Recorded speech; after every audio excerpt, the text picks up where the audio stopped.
Mondays can kind of suck. So what I have today are going to be 7 fragrances that I see as being uplifting. When I put these on, it tends to just brighten my mood. But before we get into this list, if you have a fragrance that you put on to uplift your mood, comment down below and share it with us. The first fragrance on this list is going to be one that I wish performed better, but it is such an uplifting, bright, happy kind of scent. Saying happy probably gave it away a little bit, but it is Clinique Happy for men. This is probably one of the most uplifting fragrances that I have in my entire collection. I just wish it lasted longer, because this thing lasts like, I don't know, 30 minutes max on my skin. But those 30 minutes are awesome, because it is super bright, super fresh, and just uplifting. And number 2 on this list is one that is still relatively new to my collection, but each time that I've worn it, it has upped my mood. Number 2 is going to be Abercrombie & Fitch First Instinct Together. And this is one of the 2 2020 releases from the Abercrombie & Fitch First Instinct line. I believe there's this one, and there's like the girl version of this one as well. Guys, what this is basically is going to be the Abercrombie & Fitch version of Invictus. It's like super blue, it is super bubblegummy, it's super, it's that kind of scent. It has that very well-known bubblegummy style scent.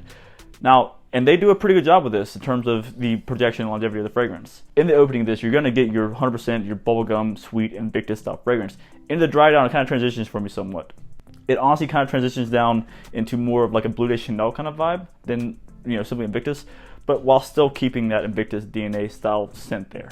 And guys, if you are looking for this fragrance, it is popping up at rack stores. That's where I found this one. I found this one at TJ Maxx.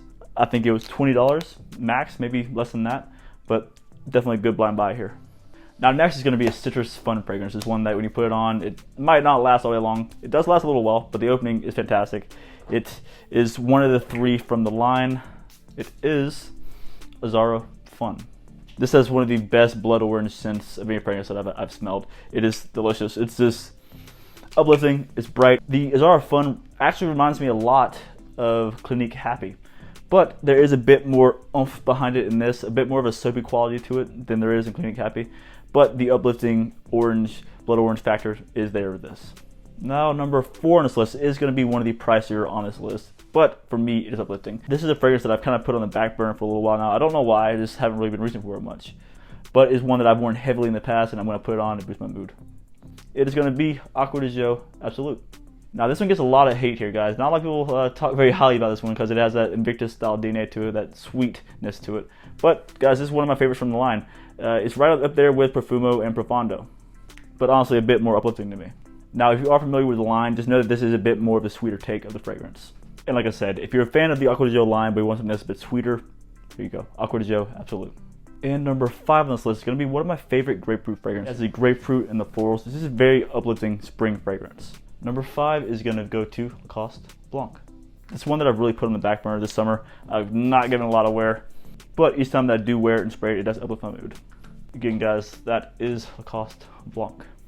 Now, number 6 is going to be a very bright flanker. It's going to be one of the flankers to one of the most popular fragrances that are out right now. It is going to be Dolce & Gabbana Light Blue Sun. Now, chances are high that you've tried out Dolce & Gabbana Light Blue. Light Blue Sun is basically a brighter version of that with a kind of like a coconutty dry down. Nonetheless, in the opening, this is a very uplifting, very inviting, very happy scent. And it's great for summer. And number 7 on this list is going to be one of my personal favorites. If you're a subscriber to my channel, you know this by now. One that I've worn pretty heavily and worn for a while. It is going to go to Blue, Cedar, and Cypress. Now this isn't going to have the citrusy opening as these other ones do. I think it's like lemon leaf in the opening. It's not quite as bright or as citrus heavy as some of these other ones on this list. But this one for me personally just kind of brings up my mood. It's going to be my scent of the day tomorrow just because I haven't worn it in a long time. And I mean, sure it's cheap, but it's enjoyable. And just because something is cheap doesn't mean it's not going to be enjoyable. Because I've tried super expensive stuff and just ended up not liking the way that oud smells or something, And again, guys, that is Cremo, Blue Cedar, and Cypress.